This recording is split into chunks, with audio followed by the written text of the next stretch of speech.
Welcome back to another video. আজকে বাংলায় video করব, তো ভিডিও সঙ্গে থাকুন। দেখুন আজকে কি কি লাগানো হয়েছে।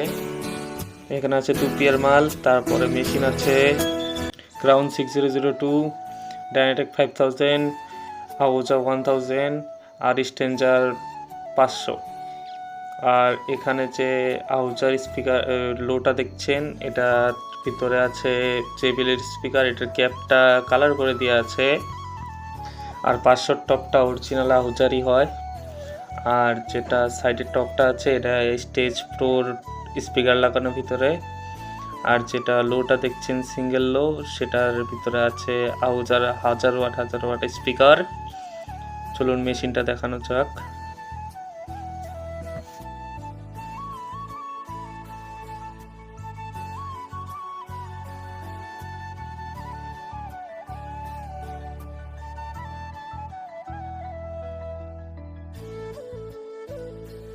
দেখুন ওই জায়গায় যে 1000-এর দুটা লো লাগানো আছে, সেটা চলছে এই 1000 ওয়াটের আহুজার মেশিন দিয়ে। আর ভিতরে যেগুলো কলম বক্স পাচ্ছে সব এই 501 দিয়ে চলছে। আর ক্রাউন 6002 দিয়ে জেবিএলের লোটা চলছে, মানে জেবিএলের স্পিকার দুটো চলছে। তারপরে ডাইনাটেক 5000 দিয়ে আমরা 2 ওহমসে টপ 4টে চালাচ্ছি।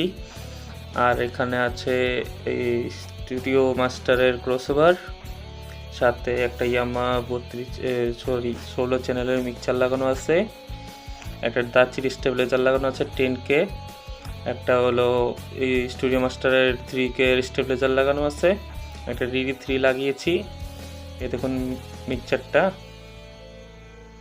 এটা ইয়ামা MG16XU মডেল স্টার এটার।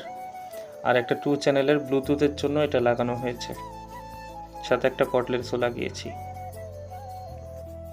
রাত্রে ট্র্যাকে গান বলা হবে দেখে এই সব লাগানো হয়েছে এখানে। এখন কলাম বক্সে এই ব্যাকগ্রাউন্ড মিউজিকগুলো বাজছে এই 500 দিয়ে। তারপর লাইটিং সেমন কিছু নেই, এই সাইডে 3টা পার লাইট দেওয়া হয়েছে আর এই সাইডে 3টা পার লাইট দেওয়া হয়েছে। লাইক করবেন, ভিডিওটা কেমন লাগলো অবশ্যই জানাবেন, আর চ্যানেলটা সাবস্ক্রাইব করবেন। Thank you.